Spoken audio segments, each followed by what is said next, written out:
Sénateur Cardozo. Merci.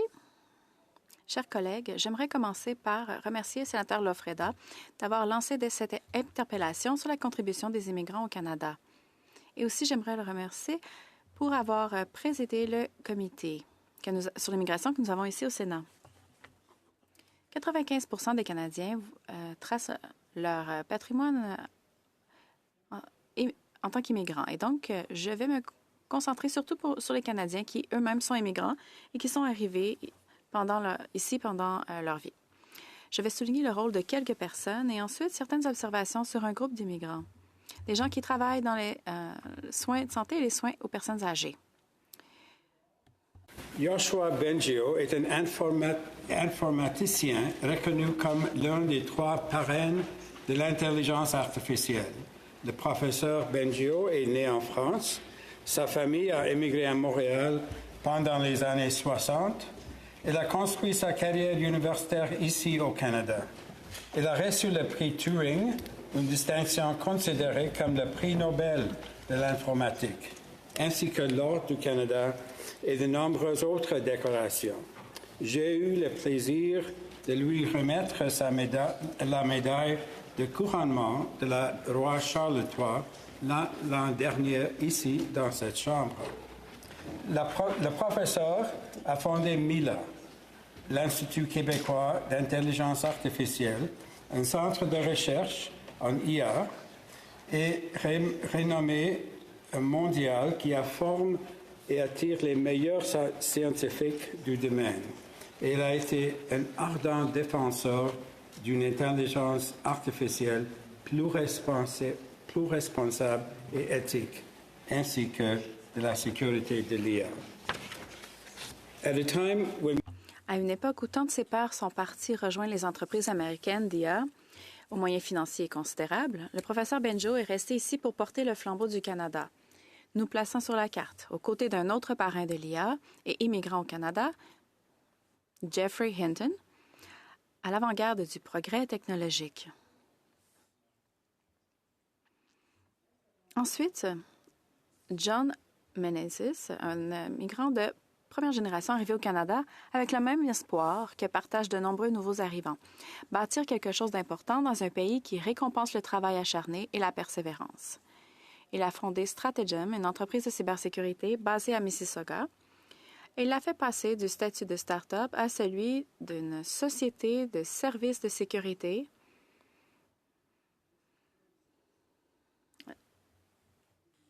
Au fil des ans, l'entreprise a employé des dizaines de professionnels canadiens hautement qualifiés et a contribué à protéger les infrastructures essentielles, les hôpitaux, les entreprises et les organismes du secteur public à travers le pays contre les cybermenaces. En 2024, Stratagem, son entreprise, a été rachetée par Bell Canada, un exemple éloquent de la façon dont une entreprise locale fondée par un immigrant peut se développer, créer des emplois, renforcer la sécurité nationale et, à terme, intégrer l'une des sociétés les plus établies du Canada. Cela reflète non seulement une réussite commerciale, mais aussi la contribution plus large des immigrants à l'innovation, à la résilience et à la croissance du Canada. La Dr Theresa Tam, c'est un nom qui vous est familier, a occupé jusqu'en juin de l'année dernière le poste d'administratrice en chef de la santé publique du Canada. Elle est née à Hong Kong, elle a grandi en Grande-Bretagne, où elle a suivi une formation de médecin à l'Université de Nottingham. Au Canada, elle a poursuivi ses études à l'Université de l'Alberta et à l'Université de la Colombie-Britannique, où elle s'est spécialisée dans les maladies infectieuses pédiatriques. Elle a occupé des postes de direction à l'Agence de la santé publique du Canada et avant d'être nommée administrative en chef de la santé publique en 2017. À ce titre, la Dr Tam a joué un rôle déterminant dans notre réponse à la pandémie, ce qui lui a valu d'être reconnue par de nombreux Canadiens. Elle a été la voix experte et rassurante qui a apaisé une nation tout au long de cette crise sans précédent.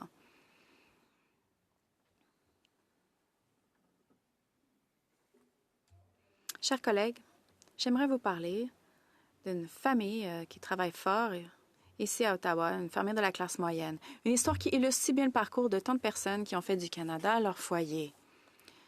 Masouda et Firoz Anwar sont arrivés au Canada en provenance du Bangladesh au début des années 70.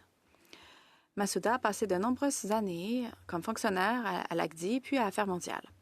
Firoz a fondé le Zuni Grill, un restaurant branché très fréquenté situé dans le sud d'Ottawa, où toute la famille a travaillé pour en faire un établissement prospère et populaire.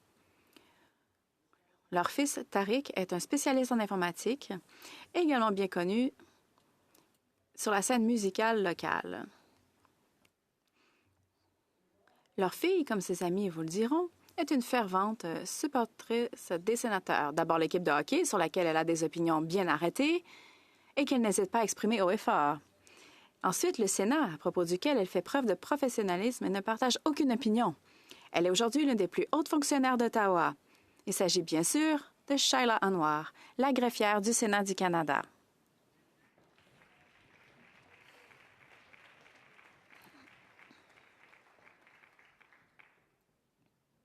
Mon dernier exemple concerne les Canadiens qui travaillent dans le secteur de la santé et des soins aux personnes âgées.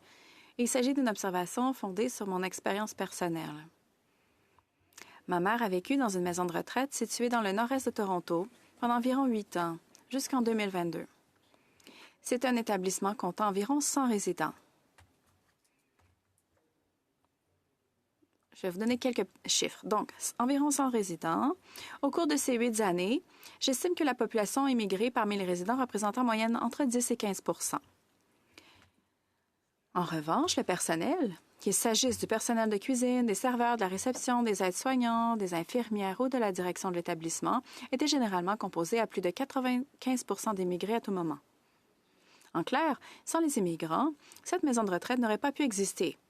Et ces 100 résidents n'auraient pas eu de lieu de vie pour leur retraite.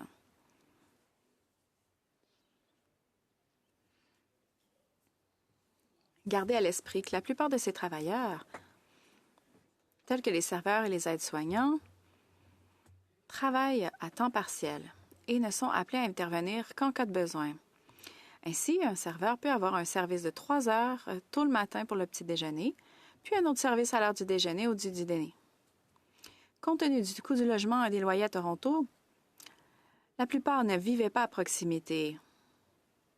Ils devaient donc faire aussi des quarts de travail dans un Tim Hortons voisin, où ils étaient payés encore moins. Et vous vous souvenez de la COVID? À cette époque, les aides-soignants pour personnes âgées n'étaient pas autorisés à travailler ailleurs. Et pourtant, ils se rendaient au travail pour s'occuper de nos aînés jour après jour. Ils font toujours leur travail avec la même attitude positive qui les caractérise. Malgré leur maigre salaire, ils prenaient leur travail au sérieux. Avec une centaine de résidents, ils s'occupaient d'une centaine de besoins particuliers, les aliments ou les boissons que les gens aiment ou n'aimaient pas. Ils appelaient les résidents par leur nom, mais souvent, ils les appelaient « mon cher, ma chère, chérie, mon amour ». Ils servaient de la nourriture et des soins, mais c'est également, ils servaient de l'amour à tout moment. Quand, aujourd'hui, on entend dire qu'on ne peut pas accueillir trop d'immigrés parce qu'ils pèseraient sur nos services sociaux, une partie de moi se dit « Ah, n'est-ce pas ironique? Sans les immigrés, et notamment ceux arrivés récemment, bon nombre des services sociaux que nous considérons aujourd'hui comme acquis n'existeraient pas. Les immigrés occupent des postes à tous les niveaux de la société, des plus haut placés aux plus modestes et aux salaires les plus bas. À quand remonte la dernière fois où vous avez vu un chauffeur de taxi ou d'Uber qui n'était pas immigré? À quand remonte la dernière fois où vous avez vu un livreur de repas blanc? Uber et DoorDash existent parce qu'il y a une multitude de nouveaux arrivants, y compris des étudiants étrangers, qui sont prêts à occuper ces emplois précaires et mal payés afin que nous puissions nous rendre rapidement à notre prochain rendez-vous sans avoir à subir l'extrême inconvénient de sortir notre portefeuille pour payer un taxi, ou pour recevoir notre colis livré par Amazon, ou même pour que notre café Starbucks soit livré à notre porte depuis un pâté de maison de là, alors qu'il est encore chaud. Peut-être que le logo et la flèche d'Amazon devraient être accompagnés d'un slogan en disant « Emballé et livré par un travailleur immigrant mal payé ». Je me suis souvent demandé ce qui se passerait si tous les immigrants se mettaient en grève pendant une seule journée.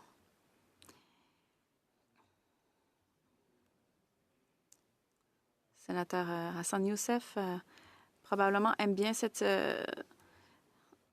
pensée. Ma question a trouvé une réponse partielle lorsque le gouvernement fédéral a réduit les niveaux d'immigration dans les dernières années. La réduction drastique du nombre d'immigrants disponibles pour travailler a entraîné une pénurie criante pour de nombreux employés du secteur privé, ou employeurs plutôt, tout comme pour les collèges et universités à travers le Canada. La question des étudiants étrangers et du modèle de financement de l'enseignement postsecondaire est en soi un sujet vaste et complexe. Mais pour l'instant, je me contenterai de dire que de nombreux secteurs ont compté sur ces niveaux. Et sans eux, les universités et les collèges ont dû vraiment se réorganiser de façon significative. Chers collègues, si je peux changer légèrement de sujet, je dirais qu'il y a plus de personnes en mouvement à l'échelle mondiale que jamais auparavant. Selon une agence des Nations unies, en 2024, le nombre mondial de migrants internationaux s'élevait à 304 millions, un chiffre qui a presque doublé depuis 1990. Il est préoccupant de constater que l'immigration est l'un des principaux enjeux qui font basculer le centre de gravité politique vers l'extrême droite à travers le monde, en particulier dans les pays développés. Pour certains, l'immigration modifie fondamentalement leur société d'une manière qu'ils jugent indésirable. À mesure que l'extrême droite gagne du terrain, cela entraîne non seulement le recul des idées favorables à l'immigration, mais s'accompagne également d'un recul de l'égalité des sexes, des droits de la personne et de la lutte contre les changements climatiques. Le Canada a jusqu'à présent échappé à ce sort. Il a été un bastion de stabilité par rapport à la politique de nombreux pays comparables. Mais nous ne devons pas nous considérer comme à l'abri de ces tendances. Si certaines des mesures que nous envisageons dans le projet de loi C-12 durcissent les lois sur l'immigration et les réfugiés, nous pouvons voir que cela s'inscrit dans ce contexte. Chers collègues, j'aimerais m'attarder sur quelques points ici. L'immigration est un atout net pour notre société et elle le restera. Nous continuerons d'accueillir des immigrants. Si nous voulons continuer à profiter de ces avantages, nous devons veiller à ce qu'ils s'épanouissent au sein de notre société en supprimant les obstacles qui empêchent les immigrants d'apporter leur pleine contribution au Canada. Mais nous devons être conscients de la nécessité de maintenir l'immigration à des niveaux raisonnables afin de ne pas perturber ce qui s'est souvent avéré être un consensus fragile pendant plusieurs années. Soit dit en passant, je tiens à préciser que je n'ai jamais été favorable à la proposition de la Century Initiative visant à atteindre une population canadienne de 100 millions d'ici la fin du siècle.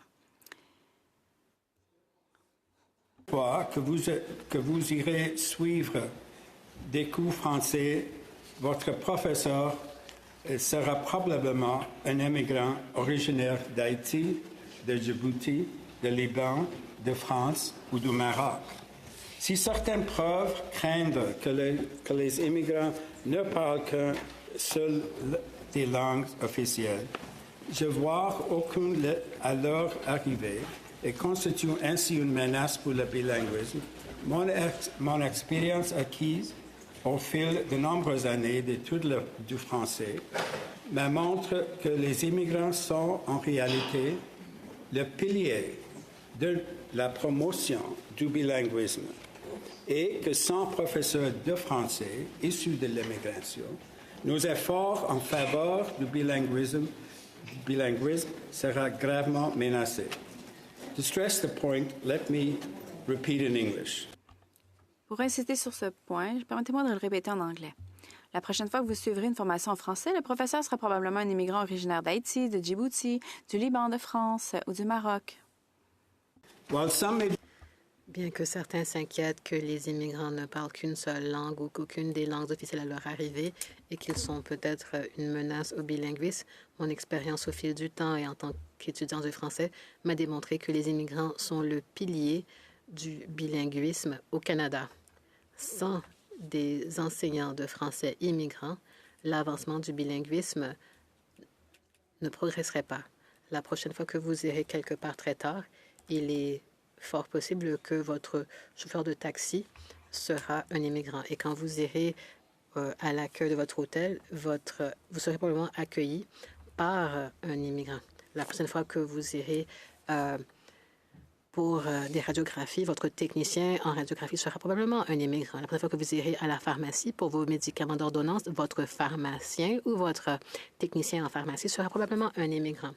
Ce sont les immigrants qui sont partout au pays et qui font avancer la cause d'un Canada fort qui peut offrir des services et qui peuvent faire en sorte que notre pays soit dynamique. Sénateur Cardozo, vous avez terminé. Merci.